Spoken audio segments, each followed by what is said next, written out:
चलिए हम लोग कल पढ़े थे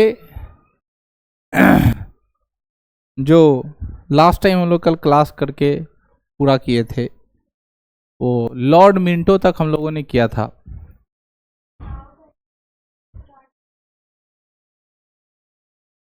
हाँ, उसके बारे में हम थोड़ा एक्सप्लेन करेंगे।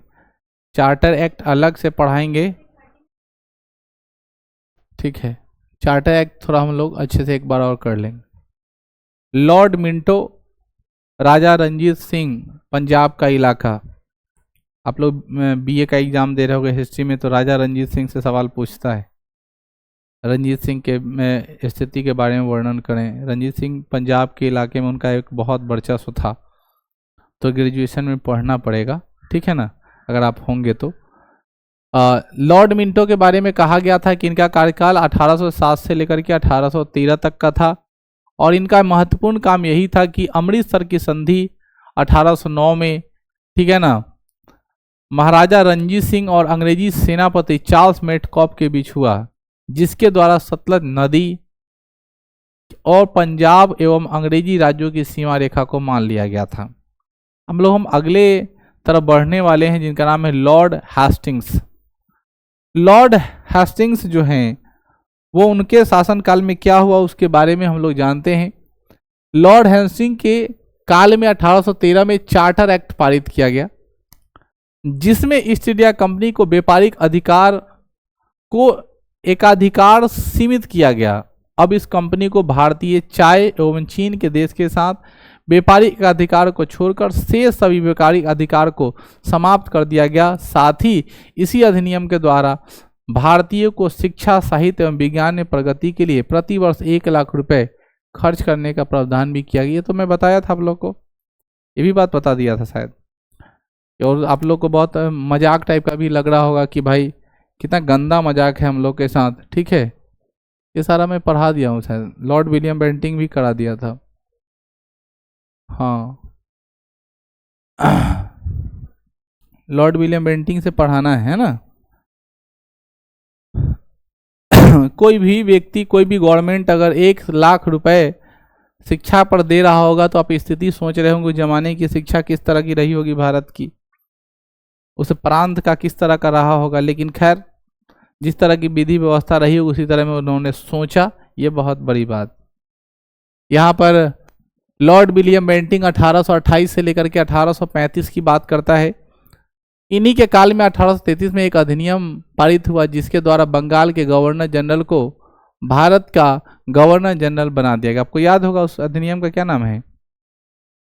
गवर्नर से रेगुलेटिंग एक्ट, ठीक है ना। कौन सा एक्ट? रेगुलेटिंग है, जिसमें गवर्नर को गवर्नर जनरल बनाया गया।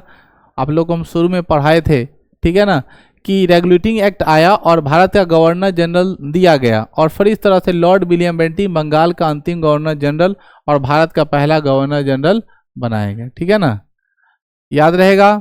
इन्हीं के काल में राजा राम मोहन राय के प्रयास से 1829 ईस्वी में धारा 17 के तहत सती प्रथा को कानूनी रूप से अवैध ठहराते हुए उस पर प्रतिबंध लगा दिया गया। ये लाइन अच्छे से याद रखिएगा।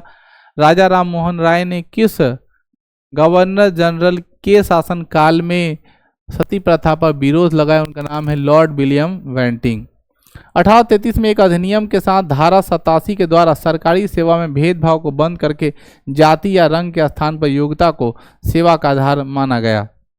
बच्चों, ये वाला लाइन तो बहुत आज के समय के हिसाब से है, क्योंकि रंग मतलब वही गोरा और काला, तो आज तो ये भेदभाव होता है। आज दोनों भेदभाव जारी है कि रंग के आधार पर भी भेदभाव होता है। हालांकि अलग बात है कि सरकारी में भेदभाव नहीं हो रहा है, लेकिन प्राइवेट सेक्टर में तो जरूर भेदभाव हो जाता है कि थोड़ा स्मार्ट रहे, अच्छा पर्सनालिटी का रहे, तो ग्राहकों को, किसी व्यक्ति को अपने तरफ ज़्यादा आकर्षित कर पाएगा, और फिर पॉजिटिव इम्पैक्ट जिसको कहते हैं वो ग्राहकों पर दे पाएगा। और एक बहुत बदसूरत लड़की, हालांकि दुनिया में कोई बदसूरत नहीं है, लेकिन समाज के आधार पे अगर कोई बदसूरत लड़की है और उसको कहीं जॉब ढूंढना है, तो हमको नहीं लगता है कि प्रेजेंटेशन में कोई उसको रखेगा नहीं रखेगा। तो रंग के आधार पे वहाँ पे हो गया ना। और जाति के आधार पर तो अभी तो भारतीय संविधान ही आपको मतलब सरकारी सेवा में जाति के आधार पर, और उसमें भी 4 कदम आगे हम लोग बढ़ चले हैं कि अब केंद्र सरकार क्या कराने वाली है? जातीय जनगणना कराने वाली, जिससे पता चलेगा कि आपके कास्ट के पूरे भारत में कहाँ कहाँ कितनी जातियाँ पाई जाती है और कितने परसेंटेज में है, ठीक है ना।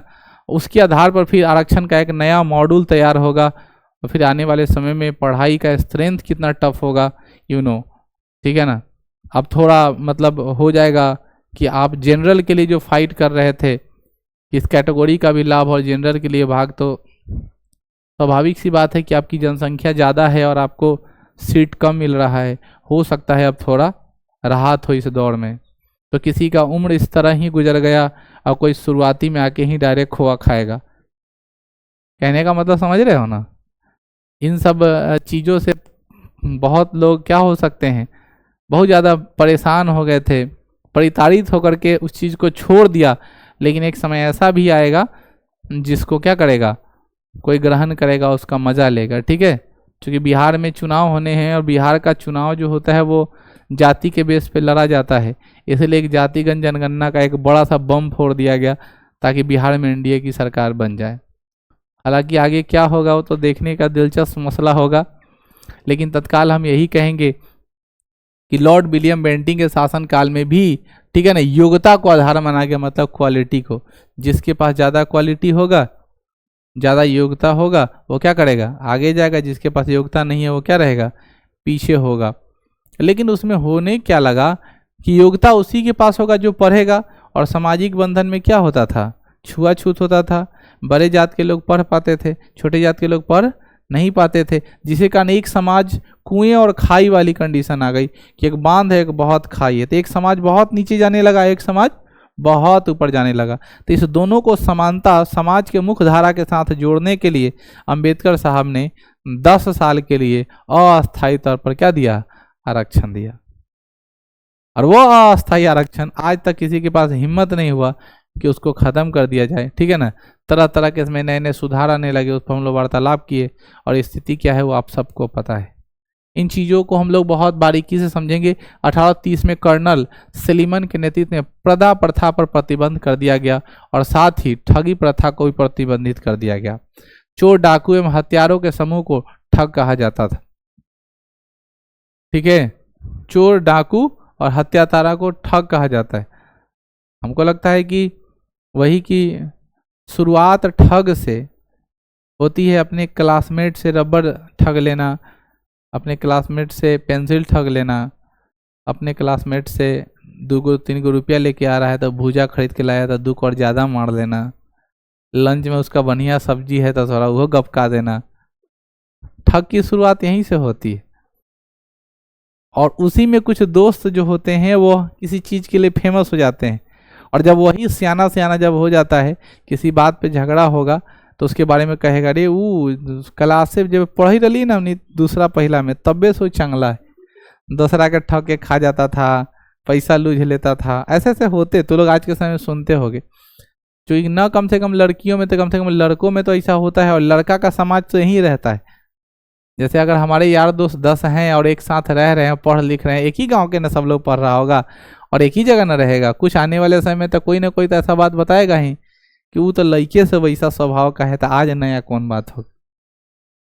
लेकिन यहाँ पे ठग का अर्थ क्या है, चोर डाकू और हत्यारा, ठीक है ना। तो हम लोग उस टाइप के ठग नहीं है, ठीक है। चोर डाकू और हत्यारा थोड़ा ज़्यादा हो गया। लॉर्ड विलियम बेंटिंक में लॉर्ड मैकाले की अध्यक्षता में एक विधि आयोग का भी गठन किया गया। लॉर्ड विलियम बेंटिंक ने मैकाले की अध्यक्षता में एक शिक्षा से संबंधित आयोग का भी गठन किया, जिसके सिफारिश के आधार पर भारत में बच्चों भारत के पाश्चात्य शिक्षा को लागू करने को कहा गया, जिसका माध्यम अंग्रेजी बनाया गया, ठीक है बच्चों। ये वाला लाइन बहुत इंपॉर्टेंट है इंडियन फ्रीडम फाइटिंग में, कि भारत में अंग्रेजी शिक्षा को अनिवार्य कर दिया गया था, ठीक है। जैसे उन लोग को भी दिक्कत होता था, क्योंकि वो तो हमारे ही समाज में रहते थे और हमारे ही समाज में से सामान खरीदते थे और बेचते थे, हमें ही शोषित करते थे। मान लो कि हम बहुत गुस्सा में ही गाली तुमको दिए और हमको ना समझ में आए, गाली हम तुमको दे रहे हैं या तुमको ही ना गाली समझ में आए, तो तुमको क्या फर्क पड़ता है कि गाली दिया है कि प्यार किया है। तो कम से कम तुमको ये फील तो होना चाहिए ना कि सामने वाला आदमी गुस्सा में तुमको गड़िया रहा है, कि तुम कम से कम सुधरो। और इंग्लिश वाले को कुछ समझ नहीं आ रहा है, हिंदी में बोलने का समझ पाए, तो मजबूरी में होगा, गाली समझ में आए, उसकी गाली कहने का मतलब समझ रहे हो, उसकी अंडरस्टैंडिंग समझ में आए, अच्छा बात बोल रहा है, खराब बात बोल रहा है, क्या होना चाहिए, सस्ते मजदूर कैसे मिले, क्योंकि इंग्लिश में सब कुछ चल रहा है, इंग्लिश से बातचीत चल रहा है, सस्ता मजदूर कहाँ से मिलेगा भारत में, इंग्लैंड से तो मजदूर लेके ना आएगा, तो लैंग्वेज समझने वाला तो कोई होना चाहिए ना। इसीलिए किस व्यवस्था में, अंग्रेजी व्यवस्था में एडुकेशन शुरुआत हुआ। बाकी आज लोग आपको पता है भारत आज़ाद हो गया है, भारत में अंग्रेजी मीडियम का प्रचलन है, बच्चे कितना अच्छा अंग्रेजी बोल लेते हैं, इंग्लिश मीडियम स्कूल की क्या स्थिति है, यू नो डैट। हमको नहीं लगता कि इंग्लिश मीडियम में कभी इंग्लिश बोले भी होंगे, हम नहीं, प्रिंसिपल सर मैडम वहाँ के जितने सारे स्टाफ है, सो हम तो लड़का है ही, छोड़ो हमारा। आज के इंग्लिश मीडियम स्कूल का स्थिति यह है कि पैसा बहुत ज़्यादा मोटा वसूलना है किताब के नाम पर, कमीशन। दूसरा, सिर्फ दिखावा करना है जितना ज़्यादा हो, एनुअल फंक्शन, कौन फंक्शन डांस उंस वाला। और तीसरा, लड़का का कॉपी में कुछ रहे या ना रहे, रिजल्ट तगड़ा देना है, 98%, 99%, वेरी गुड, ठीक है ना, एक्सलेंट। मार्क कौन कौन मार्क्स आता है उतना तो हमको मार्क्सों नहीं समझ में आता है, उनमें मार्क कौन कौन इसमें मिला उसमें मिला, टिक करके बड़ा सा खूब अच्छा प्राप्तांक मंगाएगा, गार्जियन के साथ फोटो खिंचवाएगा और गार्जियन भी खुश, हमेशा पेरेंट्स मीटिंग बुलाएगा, चाय नाश्ता कराएगा, खूब अच्छा अच्छा डिंग हाँकेगा, जितना अच्छा प्रेजेंटेशन होगा प्रचार उतना अच्छा होगा। पढ़ाई के नाम पे कुछ है नहीं, ठीक है ना, लूट खसोट मचा हुआ है। बाकी मैं वैसे माता पिता से बहुत अच्छे से रिक्वेस्ट करता हूँ कि बच्चे को जूनियर सेक्शन में बहुत ज़्यादा ध्यान देने की ज़रूरत नहीं है। तुमको याद है तुम पहला में क्या पढ़े थे, दूसरा में, तीसरा में, और अभी कौन काम, बात समझ में? अरे खेलने कूदने का उम्र है, थोड़ा मोड़ा पढ़ लिख रहा है, एक अच्छा गाइडलाइन करो, बहुत ज़्यादा प्रेशर दे करके उसको चाणक्य और बीरबल नहीं बना देना है, उसको बहुत बड़ा साइंटिस्ट नहीं बना देना है, बात समझ गया ना। आपको शुरुआती में एक अच्छे ढंग का रखना है, ध्यान देते रहना है, उसको ध्यान कब से देने लगना है, 7 से, 7, 8, 9, 10, 11, 12 पढ़ा देना है अच्छे से। क्या पढ़ाना है, एनसीईआरटी, एकदम फोकस रखना है कि तुमको खूब अच्छे से क्या पढ़ना है, एनसीईआरटी बुक को खूब अच्छे से कवर करना है, वो चाहे जिस भी सब्जेक्ट का हो, और ज़्यादा कुछ नहीं सोचना है।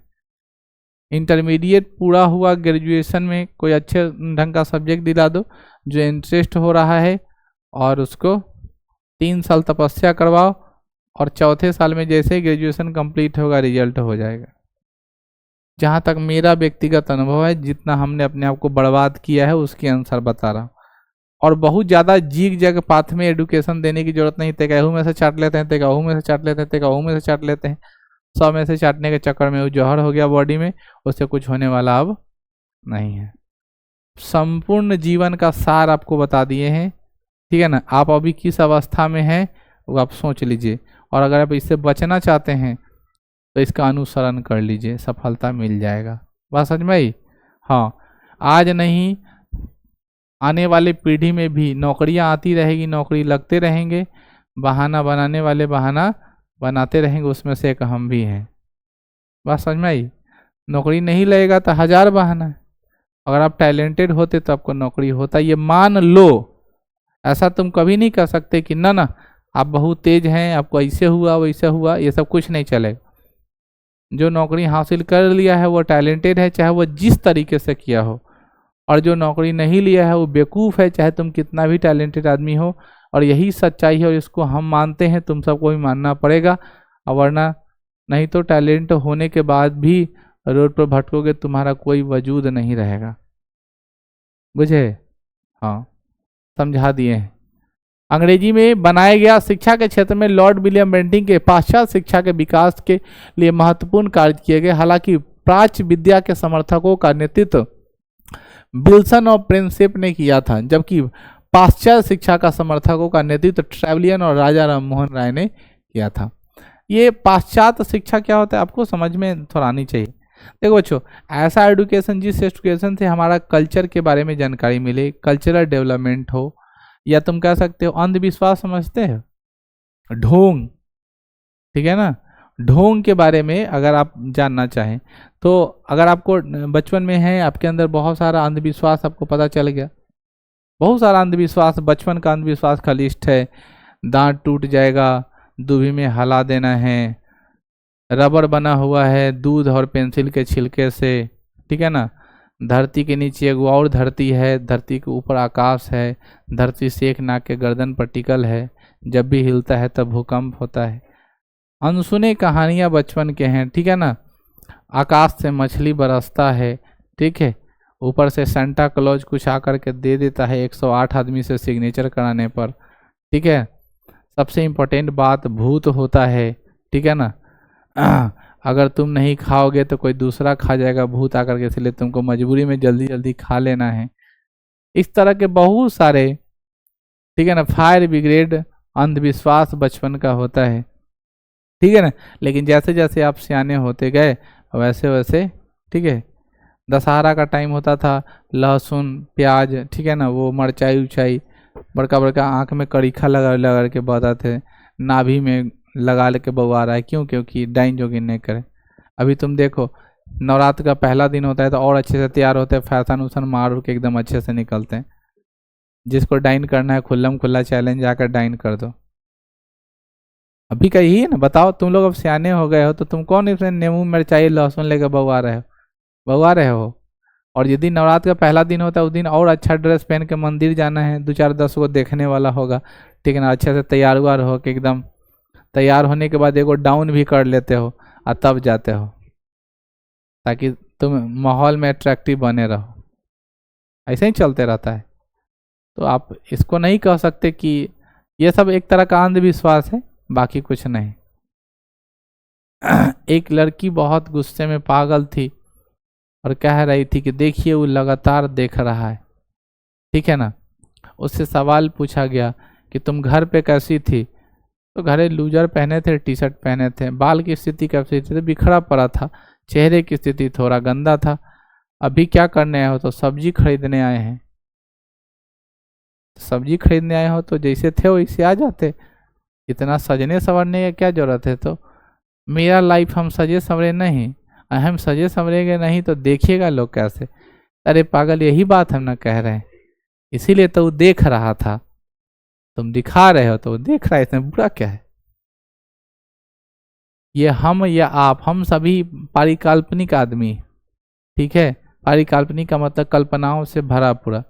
हम जब अच्छा नया कपड़ा पहनते हैं, अच्छा वस्त्र पहनते हैं, खूब थोड़ा डिग डाग तैयार हो जाते हैं, तो आपके मन में कल्पना होने लगेगा, बाप रे इधर 2 लाख आदमी होगा, इधर 4 लाख आदमी होगा, हमको देख रहा होगा, बाकी इधर एगो है न 2 है।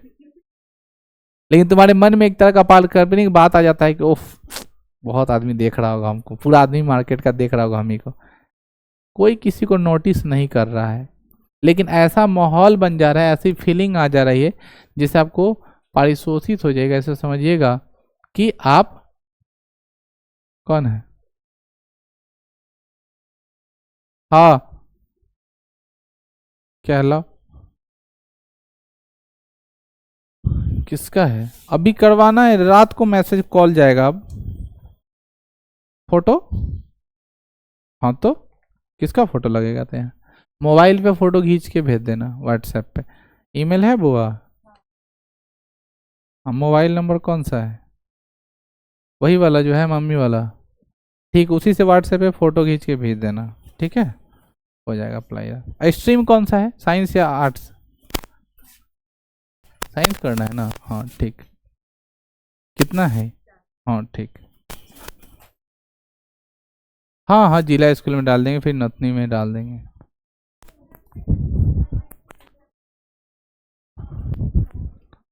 तो चलो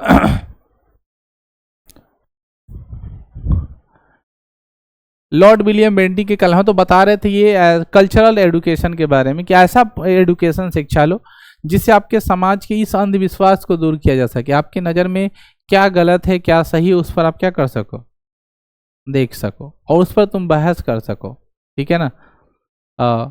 एक ऐसा स्पेशल लैंग्वेज जिस कैरेक्टर को पढ़ने की स्पेशल क्षमता हो, वो जेम्स प्रिसेप ने जिसका किया था उसका नाम है प्राच्य विद्या, जो अशोक का जो शिलालेख वगैरह है जिसको पढ़ने का इच्छा जाहिर हो गया था, ठीक है ना, और वो पढ़ा भी। जेम्स प्रिंसेप ने क्या किया था, अशोक के शिलालेख को पढ़ा था, उसी को ये कृत जाता है।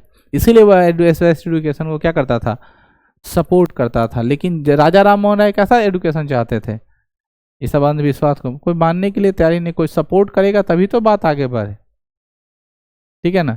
राजा राम मोहन जैसे कोई भी और व्यक्ति आ जाता और कहता कि नहीं लड़कियों को विदाई नहीं होगा, लड़का सबका विदाई होगा, लड़ाई है। फिर उल्टा चलता होता, कमाने जाना होता ये धूप में, ठीक है ना। और सोचो सब कुछ तो बदल जाता लेकिन बच्चा पैदा करने वाला सिस्टम तो नहीं बदलता। और तुम कल्पना करो इस धूप में प्रेगनेंसी का अवस्था झेलना कितना मुश्किल होता, क्योंकि वो तो घर में रहता। समझ में आ गया। एक ही एंगल नहीं सोचना है, बहुत सारा एंगल है जिसको मेजर करने में कितनी परेशानी होती। कम से कम महीने का 3-4 दिन तो बेड अच्छे से महिला पकड़ लेती, कम से कम 2-3 दिन पीड़ा में बेड पकड़ी रहती। उस अवस्था में परिवार चलाने के लिए कमा के लाना होता, बताओ कर पाते? ठीक है, बड़ी विदाई कराने का मन है पुरुषों का, कर लो, ठीक है। ऐसी बात की कल्पना ना की जा सकी। कम से कम हम लोग यहाँ की चीजों को चेंज कर सकते हैं, मैं मानता हूँ हमारा विदाई हो जाएगा, लेकिन ये जो शारीरिक बनावट है एक्सपीरियंस, उसको तो तुम नहीं चेंज कर सकते हो। डेट गॉड गिफ्टेड, चेंज कर सकते हो उसको, फिर कल्पना में घूमना पड़ेगा, फिर कितनी बड़ी चुनौती आ जाएगी आपके सामने, आप तो समझ सकते हो। लॉर्ड विलियम बेंटिंग काल में भारत का पहला मेडिकल कॉलेज स्थापित किया गया, कहाँ बच्चों, कलकत्ता में। और पहला इंजीनियरिंग कॉलेज रुड़की में स्थापित किया गया है, खड़गपुर, है ना, याद रखिएगा। पहला इंजीनियरिंग कॉलेज कहाँ है, रुड़की में, और पहला मेडिकल कॉलेज कहाँ है, कोलकाता में है। इन्हीं के काल में जेम्स प्रिंसेप के द्वारा 1837 में अशोक के अभिलेख को पढ़ा गया, आपको याद होगा।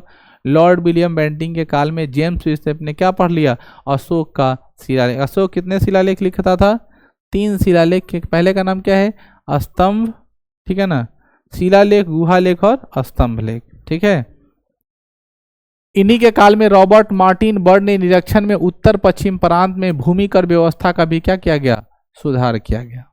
आगे बात करते हैं, अगला नाम सर चार्ल्स मैटकॉफ। ये वाला लाइन एक ही लाइन है, बार बार पूछता है, इनका कार्यकाल बहुत लंबा नहीं रहा, ठीक है ना। अब तो ये वर्ड शोभा भी नहीं देता है, लेकिन ठीक है, आप लोग याद रखिएगा। चार्ल्स मैटकॉफ में उनको क्या कहता है, प्रेस का मुक्तिदाता कहा जाता है, ठीक है ना। जहां भी मन करे, जिस एरिया को सुप्रीम कोर्ट प्रतिबंधित नहीं किया है या किसी कोर्ट के द्वारा प्रतिबंधित नहीं किया गया है, बस उसको छोड़ करके किसी भी जगह स्वतंत्रतापूर्वक वह जा सकता है, क्वेश्चन पूछ सकता है, ठीक है ना, सब कुछ कर सकता है। इसीलिए ये कब मिला हुआ है, प्रेस की मुक्ति दाता कौन है, Charles Metcalfe. Ask to question, आपको कोई परेशानी नहीं होनी चाहिए, जो मन करे सो कहीं जाकर पूछ सकते हो, ठीक है। प्रेस को मुक्त किसने किया, फ्री किसने किया, वो किसने किया बच्चों, चार्ल्स मैटकॉफ ने किया। अगला नाम है लॉर्ड ऑकलैंड का, 1836 से 42, 6 साल रहे हैं। इसके बारे में कहा जाता है इनका स्पेशल नाम ग्रांड ट्रैक रोड, याद है ना, शेरशाह सूरी के नेतृत्व में बना था, शेरशाह सूरी ने बनवाया था। और उस समय कौन था, शेरशाह सूरी के द्वारा निर्मित सड़क का पुनः निर्माण करते हुए दिल्ली से कोलकाता के बीच grand trunk road, GT road नाम दिया।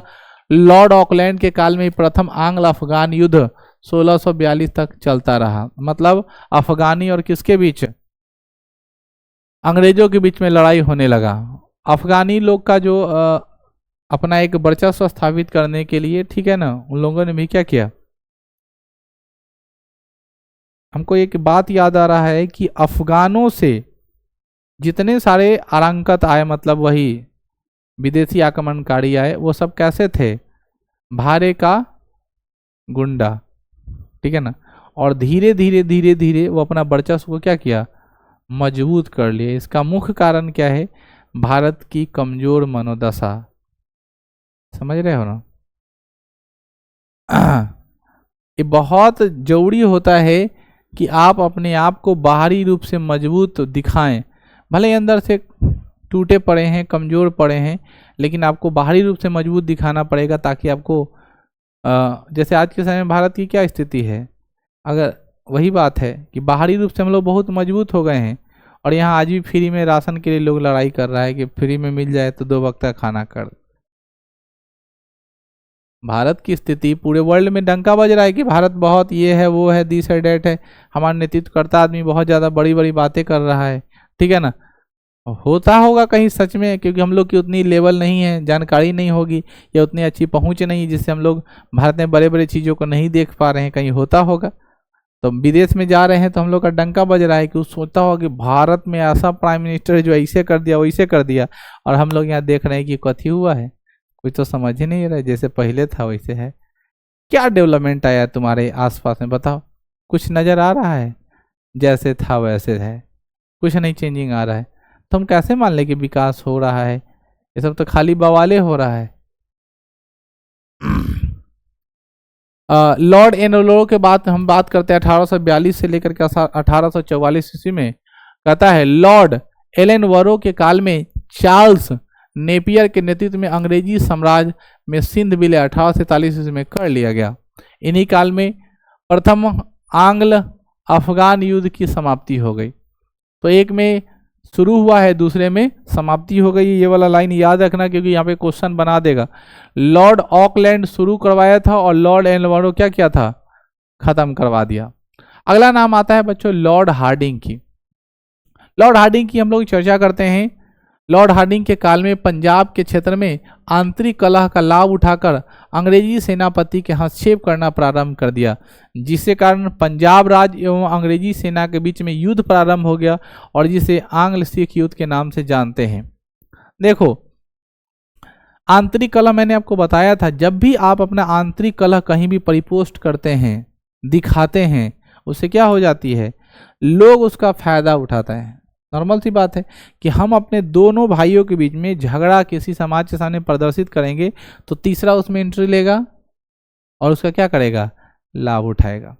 यहाँ भी बच्चों वही हुआ था। और यहाँ पे देख सकते हो कि पंजाब के क्षेत्र में आंतरिक कलह का लाभ किसने उठाया था, अंग्रेजी सेना ने, और हस्तक्षेप करना प्रारंभ कर दिया। मतलब उसमें बीच में चढ़ाता था, समझाता था, हस्तक्षेप करना शुरू किया, जिसके कारण पंजाब राज्य एवं अंग्रेजी सेना के बीच क्या होने लगा, युद्ध प्रारंभ हो गया, जिसे आंग्ल सिख युद्ध के नाम से जानते हैं। प्रथम आंग्ल सिख युद्ध 1845-46 ईस्वी में हुआ, जो भैरोवल की संधि के द्वारा क्या हो गया, समाप्त हो गया। बहुत अच्छा नाम है लॉर्ड डलहौजी। आप लोग को याद होगा अमृतसर पंजाब का वो इलाका जिस इलाके में क्या हुआ था, ठीक है, ढाई गोली चली थी 13 अप्रैल 1919। उनका नाम था जनरल डायर, याद आ रहा है, क्या नाम था, जालियांवाला बाग हत्याकांड किसके नेतृत्व में हुआ था, 13 अप्रैल 1919 का कांड है, ठीक है ना। जनरल डायर के नेतृत्व में जालियांवाला बाग हत्याकांड हुआ था। यहाँ नाम क्या है, लॉर्ड डलहौजी। अब हम लोग ना सिपाही विद्रोह के करीब आ रहे हैं। 1848 से लेकर के 1856, मतलब 8 साल की क्रियाकलाप इनकी रही है। और उस 8 साल में क्या क्या किए हैं, लाइन बाय लाइन देख लेते हैं। पहला कि लॉर्ड डलहौजी के कंपनी के काल में सबसे अधिक अंतिम विस्तारवादी गवर्नर जनरल था, जिन्होंने युद्ध एवं व्यापकता के सिद्धांत के आधार पर अंग्रेजी साम्राज्य का विस्तार किया।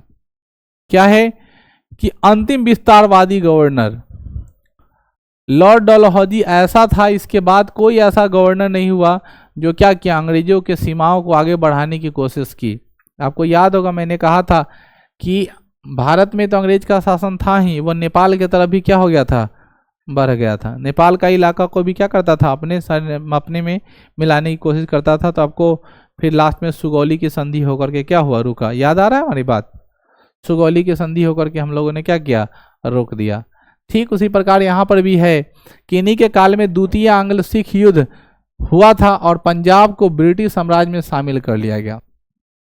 इन्हीं के काल में द्वितीय आंग्ल वर्मा युद्ध लड़ा गया, जिसमें वर्मा की हार हुई तथा लोअर वर्मा पिंगू को अंग्रेजी साम्राज्य में क्या कर लिया गया, मिला लिया गया। समझ रहे हो। एक तो याद हो गया कि विस्तारवादी आखिरी थे ये।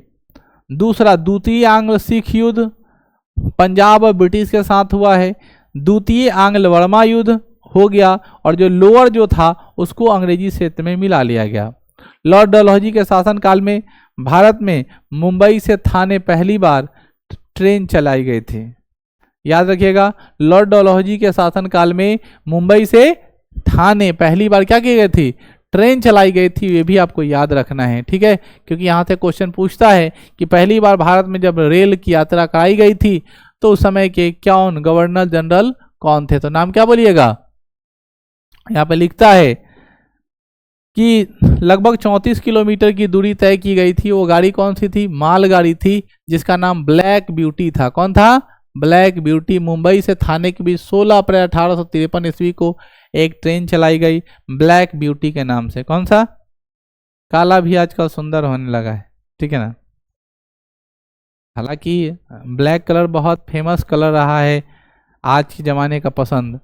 जब भी हम लोग कोई कपड़ा खरीदते हैं तो अगर कुछ ना समझ में आए तो ब्लैक उठा लेते हैं, चलो भाई। और गोरे लोग का तो बात ही छोड़िए, वो लोग तो और ज़्यादा घमंड करते हैं ब्लैक पहन के, ठीक है ना। थोड़ा सांवला उला आदमी है तो थोड़ा वो सोचता भी है कि हमको ब्लैक नहीं पहनना है या जो कुछ हो, लेकिन जो गोरा चिड्डा आदमी है उसको तो पूरा गया ब्लैक उठा करके चल दिया।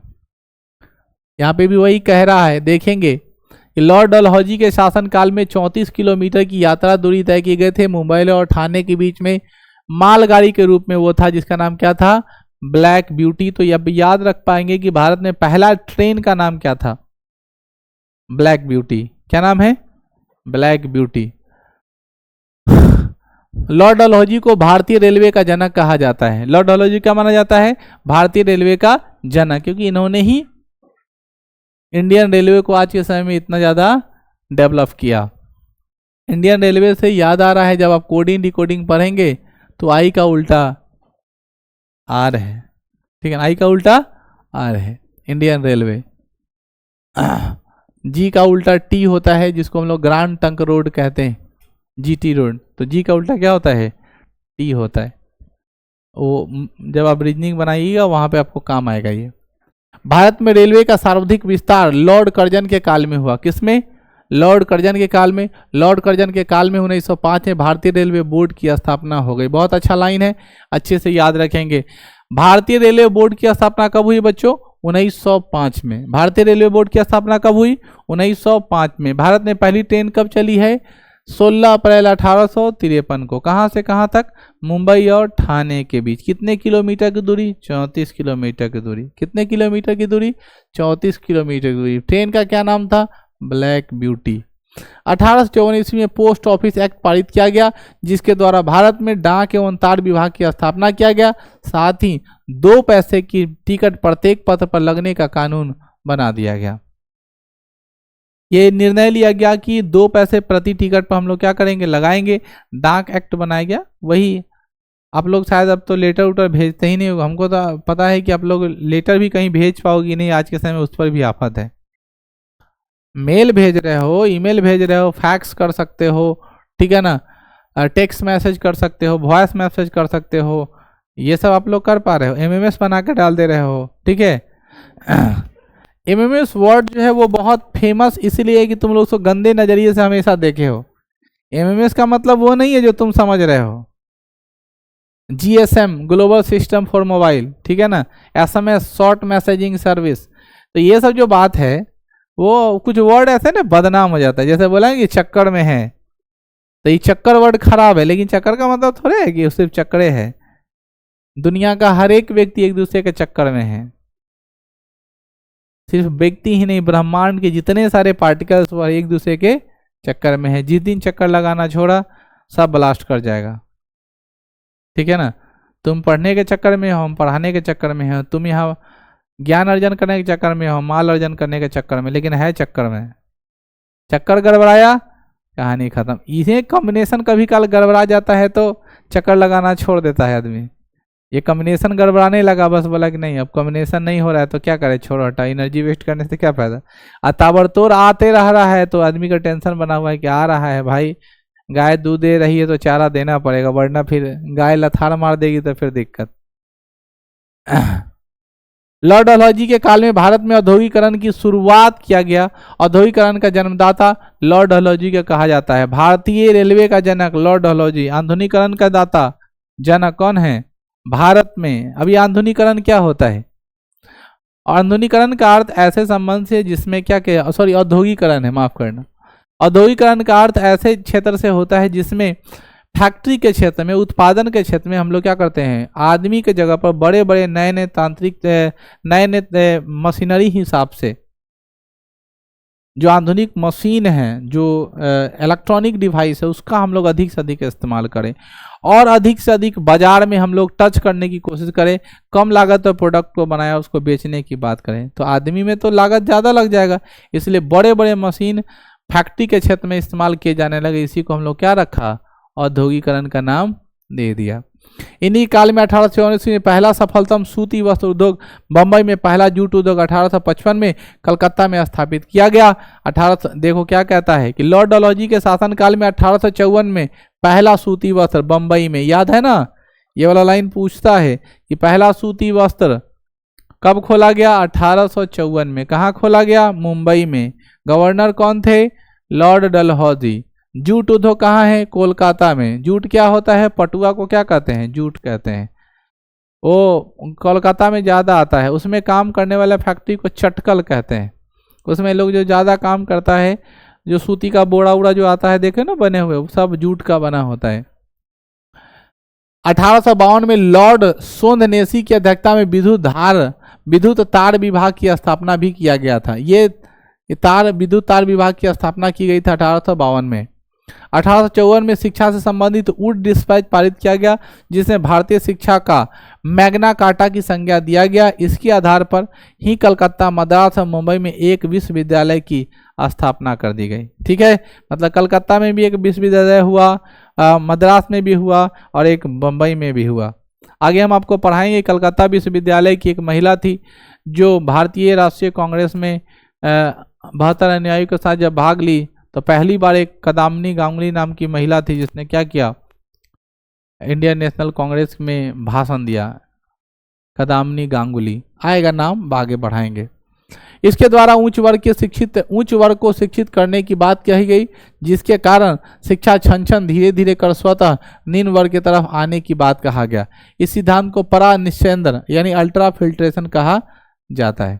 जैसे देखो ये क्या होता है, पहले के एजुकेशन सिस्टम को कैसे बनाया गया था, बड़ी मजेदार है। ठीक है ना, एक शिक्षा का मैग्ना कार्टा तैयार किया गया। उसमें यह निर्णय लिया गया कि पहले ना आपको बड़े जात को क्या करना है, सिखाना है। और बड़ा जात का क्या करेगा, अगर ज्ञान ले लेगा, पढ़ लिख लेगा, तो वो जैसे हम लोग कोई सामान जैसे पानी में माटी घोल दिए, तो ऊपर पहले माटी रहेगा, वो माटी धीरे धीरे जैसे ऊपर हम माटी धर दिए पानी पर, तो माटी कैसे होगा, घूलते नीचे पेंदी लग चल जाता है कि नहीं, अब बैठ जाता है कि नहीं। ठीक उसी प्रकार अगर बड़े जात को अगर आप ज्ञान दे दीजिएगा, तो हमें से धीरे धीरे क्या होगा, नीचे की तरफ फैल जाएगा। यही इसका मूल उद्देश्य था। उसको हम लोग बोलते हैं बच्चों सिद्धांत को पड़ा निश्चय, जिसको अल्ट्रा फिल्ट्रेशन के नाम से जानते हैं। ठीक है, यहाँ लाइन फिर से पढ़ो। उच्च वर्ग को शिक्षित करने की बात कही गई, जिसके कारण शिक्षा छन मतलब धीरे धीरे स्वतः निम्न वर्ग में आने की बात कही गई। बड़े जात को होगा तो अब ऑटोमेटिक चूते नीचे अपने आप चलाएगा, अल्ट्रा फिल्ट्रेशन में दी से। ठीक है ना, इसीलिए बच्चों आज भी निम्न स्तर के लोगों को एजुकेशन लेने में क्या हो रहा है, काफ़ी दिक्कत हो रहा है, क्योंकि पहले ही हम लोग समाज में बड़े जाति लोग का वर्चस्व कैसे बना, पढ़ा लिखा वो है। अब हमसे अंगूठा कथी पर ले रहा है, हम पढ़ ले नहीं है, हम इनसे प्रेम में बहुत पागल हैं, फलाना बाबू मानते हैं, दोस्ती चल रहा है, नहीं दोस्ती चला है तो दबंगई दिखा रहा है, अले टिपा मार, हमको पता नहीं चला और हमारा कागज किसी और पर बन गया, क्या हुआ नहीं हुआ, समझ रहे हो ना। तो ऐसी हमारी समाज की व्यवस्था थी एजुकेशन सिस्टम की, जो कि बहुत बेकार है। आज के समय क्या है, अल्ट्रा फिल्ट्रेशन की बात नहीं कही गई, क्या कहा गया है, सबको एक साथ लेकर चलो, उसको उतना आरक्षण दो, जबरदस्ती नहीं जाना चाहते उसको घसीट के ले चलो। वही कहते हैं ना, घोड़ों के रेस में गधाओं को दौड़ाना। बहुत बार कमेंट आ गया है इस बात पर कि बड़े बड़े एडमिशन, जैसे मान लो डॉक्टर बनने में क्या है, आरक्षण की व्यवस्था है, तो बहुत लोग कमेंट करता है कि ज़्यादा मार्क्स वाला डॉक्टर नहीं बन पाएगा, और वो कम मार्क्स वाला डॉक्टर बनेगा तो कैसा डॉक्टर होगा, बीमारी ठीक करेगा और बीमारी पटा देगा। आरक्षण की व्यवस्था होने का मतलब यही ना। और सबसे दुख की बात है ना कि उसमें ओबीसी का आरक्षण खत्म।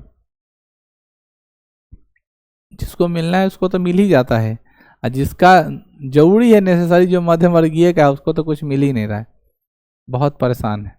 खैर नीट का मामला है, हम लोग को क्या देखना, हम लोग को तो जज बनना है, जहाँ पर फॉरवर्ड छोड़ के दूसरा कोई जाता ही नहीं है।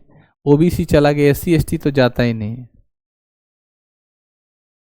डलहौजी के काल में 1853 ईस्वी में एक अधिनियम पारित किया गया जिसमें सिविल सेवा की भर्ती के लिए खुली प्रतियोगिता परीक्षा करने की बात आई। समझ में आ रहा है, यूपीएससी का एग्जाम का खुला, ठीक है, सिविल सेवा परीक्षा का खुला एग्जाम होगा जिसमें सब लोग भर सकता है। लॉर्ड डलहौजी के शासनकाल में सार्वजनिक निर्माण विभाग की स्थापना 1854 में किया गया। इस विभाग के द्वारा सिंचाई व्यवस्था को बढ़ावा देने की मांग के लिए गंगा नदी में कई नहर निकाले गए। यानी गंगा नदी में बहुत सारे नहरों को लेकर के क्या किया गया, डेवलप किया गया, ताकि क्या किया जा सके, सिंचाई की जा सके। नदियों में से मट्टी को काट काट करके साइड में बड़ा बड़ा नहर बनाया गया, उस नहर से क्या था पानी आना शुरू हुआ। लॉर्ड डलहौजी एक विस्तारवादी गवर्नर था, इन्होंने गोद लेने की प्रथा को पूरी तरह से प्रतिबंधित कर दिया। लॉर्ड डलहौजी क्या करता था, विस्तारवादी था, वह गोद लेने की प्रथा को क्या करता था, पूर्णतः बैन कर दिया। मतलब ये गोद, जैसे आजकल हमारे प्रधानमंत्री जी नहीं व्यवस्था कराए थे कि प्रत्येक सांसद अपना एक गांव गोद लेगा और उस गांव लिए गए गोद को बहुत अच्छा डेवलप करेगा। ऐसे कम से कम 543 सांसद हैं किसमें, लोकसभा में, और फिर राज्यसभा में 250 के आसपास हैं। तो ये सब जो लेंगे लगभग 800 दोनों को मिला करके ले लेते हैं, 750 पौने 800 आदमी, अगर पौने 800 गांव को गोद लिया, इतना डेवलप हो जाएगा तो उससे होकर के बहुत कुछ सीखा जा सकता है।